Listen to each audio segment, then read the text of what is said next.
Testing the DC converter and contactor solenoid. On the first time you do the DC converter, the connector for it is strapped to these harnesses. You'll have to cut off a wire tie to get to it.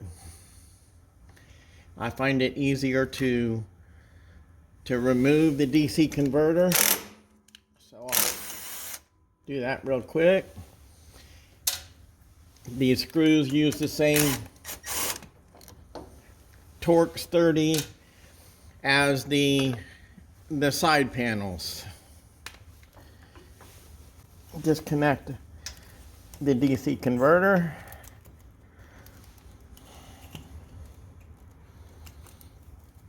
Reconnect it here.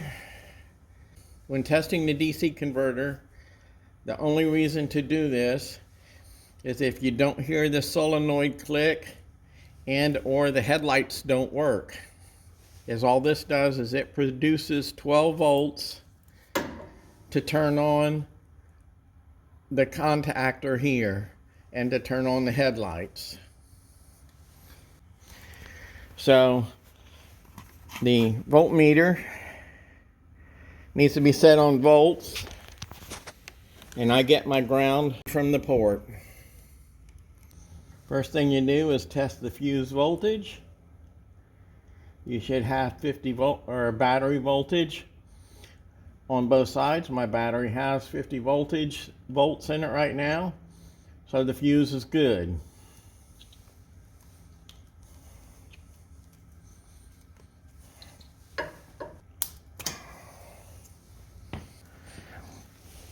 That's pins 1, 2, 3, 4, 5.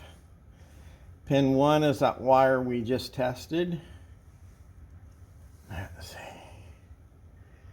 There you go. This one is ground. Pin 2 is ground. Turn the key on. Pin 3 is key on power. So my ground is good, and my two powers coming in are good. So turn the key off.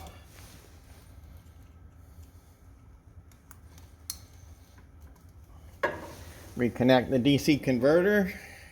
Testing the contactor. Should be 12 volts. If you don't have 12 volts on this small terminal, you can check the yellow wire going to the charge port. It should also have that same 12 volts. If you do not have 12 volts, your DC converter is bad.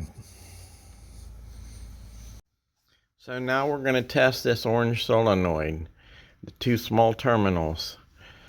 I've already removed the nuts, but remove the wires like that. Take one of the terminals off of here and just slide it out of the way. Then touch the leads on the two small terminals, and it should show about 14 ohms, somewhere close to that. Mine's showing 14.1 ohms. That tests the actuator circuits inside this relay.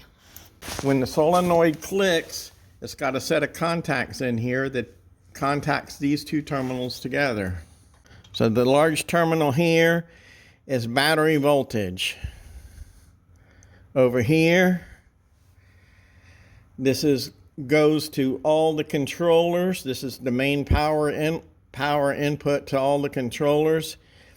You notice this has some voltage on it. It's not battery voltage.